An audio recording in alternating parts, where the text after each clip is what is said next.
Salam alaikum et bienvenue dans cette nouvelle émission de campagne pour les prochaines élections du 25 mai 2014. Ce soir, j'ai le plaisir de recevoir Madame Joëlle Milquet, vice-première ministre, ministre de l'Intérieur et de l'Égalité des chances. Madame Milquet, bonsoir. Bonsoir. Alors, vous êtes tête de liste CDH à la région de Bruxelles-Capitale. Oui, tout à fait. Oui. Mais vous êtes ministre fédéral, vous vous présentez à la région, pourquoi ? Oh, ben parce que je pense que la région bruxelloise doit relever des grands défis. Elle vient d'être financée, elle a des nouvelles compétences, on a des enjeux majeurs en matière d'enseignement, en matière de jeunes, d'emploi, de déploiement économique, de lutte contre la précarité, de diversité réussie aussi. J'aimerais bien en faire la capitale du respect et j'ai pensé qu'il était bien que, au fond, les têtes de file des partis au niveau bruxellois fassent le pas et viennent se mouiller pour cette région qu'on a besoin, et puis surtout pour la population bruxelloise, qui est une population qui m'intéresse tout particulièrement puisque j'en fais partie et que j'ai envie de l'aider. Alors, je vois sur un de vos tracts, vous avez un contrat d'avenir ambitieux pour les Bruxellois avec 5 priorités. On va commencer par la première, si vous voulez bien. Un pacte d'avenir pour les 0-25 ans. Oui. Oui, parce que en fait, la région bruxelloise est la région la plus jeune du pays. C'est sa richesse, c'est sa force, et nous devons absolument investir dans notre jeunesse, qui n'a pas toujours le sentiment qu'elle est écoutée, et puis surtout qu'elle a une chance d'avenir. On a des jeunes dans les quartiers qui ont le sentiment qu'ils ne trouveront pas d'emploi, qu'ils ne sont pas suffisamment aidés. On a des écoles qui doivent devenir des écoles d'excellence pour tout le monde, quel qu'il soit, quel que soit le quartier. On doit amener nos jeunes debout dans l'avenir pour accéder demain aux emplois qui seront les emplois de demain. Et dès lors, toute la priorité vraiment première du CDH, c'est d'investir dans les 0-25 ans et au fond de la première maternelle jusqu'au premier emploi, de préparer un chemin qui amène le jeune avec de l'accompagnement, avec de l'orientation, avec des services, avec des équipes de remédiation, d'enseignants, avec un passage vers l'enseignement supérieur, parce qu'ils peuvent tous y arriver, qui l'amène vers l'emploi. Et c'est vraiment ça la priorité, qui commence évidemment par le soutien aux familles, l'investissement dans les valeurs, dans l'éducation, puisque c'est vraiment la base de la création d'un citoyen debout, et puis surtout dans les écoles. D'abord, l'augmentation de la création de places, qui est vraiment prioritaire. Et puis surtout, faire en sorte qu'on ait, comme je le disais, des écoles de qualité pour chacun. Et donc, ça demande, me semble-t-il, par exemple, le fait d'installer un baccalauréat obligatoire pour la réto, où on est sûr qu'au fond, tous les jeunes qui passent dans une école arrivent et pour lesquels on sait que les équipes d'enseignants doivent fixer des objectifs qui sont identiques pour tout le monde, avec, c'est vrai, des autonomies qui soient laissées évidemment aux équipes dirigeantes et aussi aux équipes pédagogiques, selon les personnalités de chacun et les projets pédagogiques. Alors, vous vous présentez à Bruxelles, on parle à Bruxelles malheureusement de certaines écoles ghetto qui continuent d'exister, puis d'autres écoles UP. Comment comptez-vous atténuer ces différences entre ces niveaux d'école à Bruxelles? D'abord, je pense qu'avec la manière avec laquelle on organise les inscriptions, on a déjà beaucoup plus mixé les écoles. 2, ce qu'il faut, et c'est ce que je disais, c'est aussi organiser des partenariats pédagogiques entre les bonnes écoles et les écoles moyennes pour lever tout le monde vers le haut. 3, c'est d'investir avec du personnel, notamment enseignant, complémentaire dans les écoles difficiles. Parce que l'on sait que dans les écoles plus difficiles, il y a des jeunes qui arrivent qui ne connaissent pas le français. On doit tout de suite les mettre dans des classes passerelles, leur donner des cours de français. Et donc ça demande évidemment d'avoir plus d'offres en la matière de personnel enseignant. Ça demande aussi d'avoir, et ça c'est très important pour moi, des équipes de remédiation immédiate dans les écoles. C'est quoi?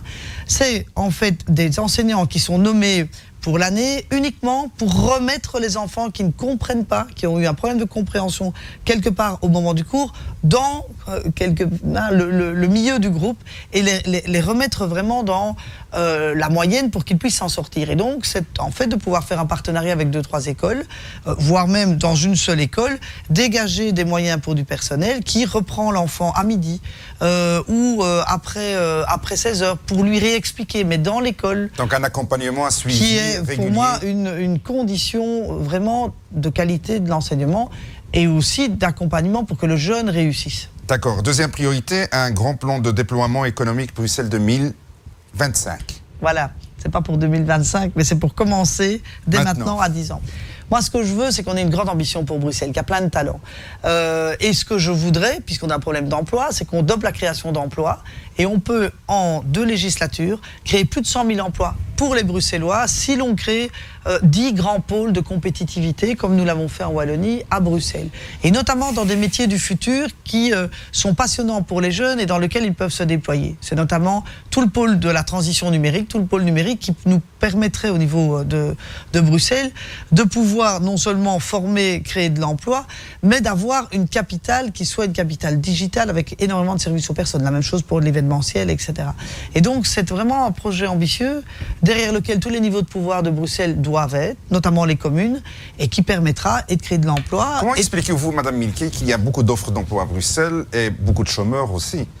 Alors, on est un des plus grands bassins d'emploi, plus de 700 000 emplois, et on n'a que la moitié pour les Bruxellois. C'est vrai qu'on a beaucoup de nafteurs, flamands et francophones wallons qui viennent, mais on a souvent, parfois, un problème d'inadéquation entre ce que demandent les emplois bruxellois qui sont qualifiés, qui demandent qu'on soit bilingue, qui demandent qu'on soit parfois trilingue, etc., et l'offre des jeunes, parfois, qui ne sont pas toujours à niveau. Et c'est pour ça que moi, ma priorité vraiment fondamentale, c'est d'investir dans les jeunes, dans ce qu'ils ont dans la tête, dans la manière avec laquelle on les forme aux nouveaux besoins du marché et des entreprises. Et c'est pour ça que je propose... Et qui devrait faire ça?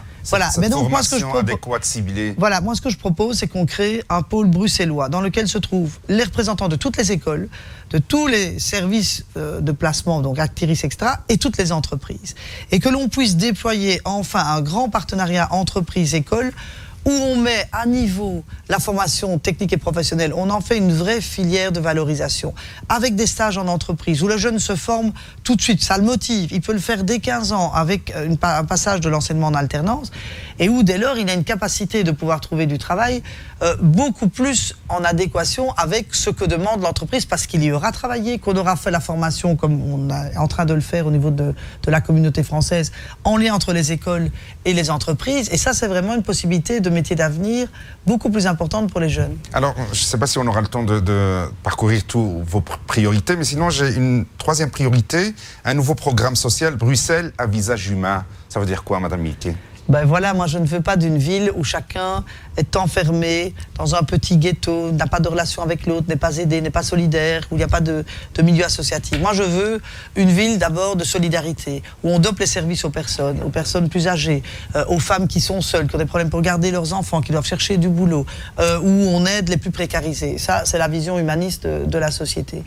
2, c'est vraiment une ville de la diversité réussie, où on est tous des Bruxellois, quelles que soient nos origines, quelle que soit notre religion, quels que soient nos parcours différents, et c'est nous qui construisons ensemble cette nouvelle Belgique diversifiée qui est une vraie force. Et donc ça demande du respect mutuel, ça demande des cours sur la religion ou quelque part la philosophie de l'autre, ça demande d'être très sévère, drastiquement sévère en matière de lutte contre le racisme, contre l'islamophobie, contre les discriminations. Ça, c'est vraiment la capitale de diversité. Comment expliquez-vous qu'il y a encore de plus en plus aujourd'hui de jeunes qui se sont stigmatisés, qui se sont discriminés à l'emploi ou à l'embauche, etc. Pour trouver un logement, pour accéder, je ne sais pas, à une discothèque, n'importe où, on se sent toujours discriminé. Alors, il y a beaucoup de choses qui ont déjà évolué. Quand on voit dans toutes les manifestations des 50 ans de l'immigration marocaine, tous les talents, tous ces jeunes qui sont devenus des petits patrons de PME, qui sont journalistes, qui sont devenus avocats, médecins, il y a énormément de réussite. Il reste encore des idées fausses, il reste encore, hélas, de la stigmatisation qui est inacceptable. Et donc, ce que je voudrais, notamment en ce qui concerne la discrimination à l'embauche, c'est d'imposer une charte de la diversité à toutes les entreprises à Bruxelles. Moi, j'ai mis en place tout le monitoring socio-économique qui montre qu'il y a des secteurs où il n'y a pas de diversité, alors que la ville, elle n'est que diversité et que nos jeunes de moins de 25 ans, à plus de 50%, ils sont d'origine étrangère. Donc, ils doivent se retrouver dans les emplois. Et il faudrait être beaucoup plus, je pense, réglementaire dans le cadre en la matière, parce que c'est inadmissible de faire une discrimination à l'embauche par rapport à un jeune qui a exactement les mêmes compétences, voire parfois plus de compétences. Ça, c'est un des grands chantiers. Et nous, pouvoir public, on a énormément au fond de postes, on a toutes les communes, on a toute la région, on a les communautés européennes, on a énormément, on a l'administration fédérale. Montrons l'exemple et mettons des objectifs chiffrés d'engagement de jeunes bruxellois dans toute l'administration publique multiniveau et dépendant des différents niveaux de pouvoir, et nous aurons des capacités de leur donner des stages et de les mettre également dans la vie. vous étiez ministre de l'Intérieur, mais également ministre de l'Égalité des chances. Quand on parle de la cohésion de la région de Bruxelles-Capitale, on parle également aussi de quartiers défavorisés, de quartiers, on va revenir comme les écoles ghetto, d'autres quartiers un peu plus huppés, des populations d'origine diverses. Comment pense le CDH mettre tout ce monde pour qu'il puisse vivre de manière harmonieuse, dans le respect de chacun? Voilà, alors le CDH, lui, il ne veut pas opposer des groupes de population les uns aux autres, il veut fédérer, il veut lier, il veut justement mixer, respecter. On doit le faire d'abord dans le logement. Moi, je n'aime pas avoir uniquement comme politique de logement social des grandes tours qui ne sont pas toujours bien gérées, où on met les personnes qui sont les plus précarisées ensemble. C'est pas toujours respectueux. Ce que je préfère, c'est qu'on aide les personnes qui sont évidemment en besoin de logement social, en leur permettant d'aller, au fond, habiter dans toutes les communes de Bruxelles, dans le privé, mais en leur donnant une allocation loyer. C'est-à-dire de l'argent par mois qui compense le différentiel, mais dès lors qui leur permettent d'être mixés dans d'autres quartiers et d'avoir accès à des logements de qualité avec une politique qui, au fond, in fine, est moins coûteuse, est beaucoup plus respectueuse et qui nous permettrait d'avoir une réponse tout de suite aux 45 000 personnes qui sont dans des conditions de logement social et qui n'ont pas de place. Et j'aimerais bien aussi que l'on puisse gérer de manière beaucoup plus respectueuse, de manière globale, les logements sociaux. Ça, c'est une manière de mixer. Comme dans les écoles, le but pour nous, c'est de faire des partenariats, c'est justement d'avoir une politique d'inscription qui permet à chacun d'accéder aux meilleures écoles et de faire en sorte qu'on ait des meilleures écoles partout et pas uniquement que dans certains quartiers du sud ou du nord de Bruxelles. Alors vous êtes toujours ministre de l'Intérieur. Quel regard portez-vous sur l'état de la sécurité à la région de Bruxelles-Capitale? Bah alors, bon, comme on sait... Est-ce qu'il y a plus de policiers? Oui, j'ai franchement beaucoup travaillé, je pense. Et c'est vrai qu'en 2 ans, moi je suis devenu ministre de l'Intérieur depuis 2 ans et demi, avec ce gouvernement très court. Et on a une diminution de la criminalité de 12% en 2 ans dans tout Bruxelles, tant en actes de violence qu'en cambriolage. Et par ailleurs, on a vraiment investi dans l'augmentation du nombre de policiers, notamment dans les transports en commun métro-gare, où contrairement à ce que certains ont dit, il n'y a absolument pas de diminution, il y a des augmentations, j'en ai mis 400 en plus. Et grâce à cela, mais par exemple, les chauffeurs de la STIP, il y a 50% d'agressions en moins par rapport à tout ce que l'on a fait en termes de cohérence sur la problématique des transports et de la sécurité dans les transports en commun. Il y a beaucoup plus de personnes qui travaillent dans la sécurité à la STIP. On a mis les caméras de télévision, on a renforcé les compétences des gardiens de sécurité. Tout ça pour sécuriser les personnes, pas pour faire de la répression stupide. Je ne sais pas si vous avez des échos de ces personnes, de vos concitoyens. Est-ce qu'ils se sentent en sécurité ici en région de Bruxelles-Capitale ou bien il faut encore faire un peu plus d'efforts? Il faut toujours continuer. Il y a souvent une différence aussi entre l'insécurité réelle et le sentiment d'insécurité. Mais la sécurité, ça passe par différentes politiques. D'abord, réinvestir à fond dans la prévention. Ça commence dans l'école, les services de prévention, le sport, les maisons de jeunes, etc. 2, c'est aussi des aménagements. Moi, combien de personnes, des dames seules, me disent « Moi, j'ose pas rentrer le soir parce que ma rue n'est pas éclairée ». L'éclairage, le fait de ne pas avoir de recoin, l'aménagement, le fait d'avoir des commerces ouverts, etc., ça vous crée de la sécurité. Des partenariats aussi entre la police et les quartiers. Le fait d'avoir, moi j'aime beaucoup organiser aussi les partenariats locaux de prévention où chacun prend un peu en charge, sans évidemment aller observer le voisin, mais parfois un petit contrôle du commerce d'à côté, etc., pour avoir une voilà un sorte secteur de qui peut vigilance. générer de l'emploi. Beaucoup de jeunes bruxellois qui veulent devenir policiers, embrasser cette carrière, mais qui se plaignent de ce problème, de ce test de bilinguisme obligatoire. Est-ce qu'il y a moyen de faciliter cela, Madame Milquet? Alors, ça, c'est évidemment les règles à Bruxelles. On a maintenant investi avec des primes de bilinguisme en plus. Alors, c'est pour ça qu'il faut vraiment se former en langue, que nous devons avoir des écoles bilingues, moi je le défends, beaucoup plus d'écoles d'immersion en néerlandais dans le cadre francophone, mais en immersion où certains cours sont en néerlandais, doper les bourses de langue et former les demandeurs d'emploi au néerlandais. Ça c'est important. Et par ailleurs, comme je l'ai mis en place, faciliter vraiment l'accès aux métiers de policiers, agents ou inspecteurs, aux jeunes des quartiers en les faisant se rencontrer dans des opérations carrières avec les policiers, on vient encore de le faire récemment, et en les aidant à passer les tests pour qu'ils deviennent policiers, parce qu'on a besoin aussi d'une police à Bruxelles qui corresponde au visage de ses habitants. On aurait moins de problèmes de vexation, je pense. Madame Milquet, d'après l'un des derniers sondages publiés, beaucoup de Bruxellois vous plébiscitent comme étant la future ministre-présidente de la région de Bruxelles-Capitale. Qu'est-ce que vous en dites?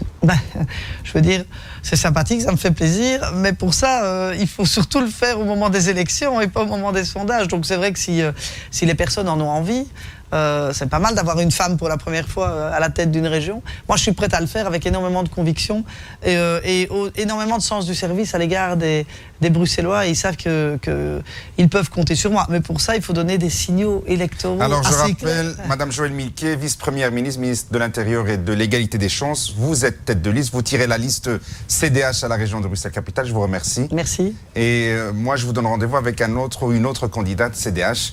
D'ici là, à tout de suite. À ça.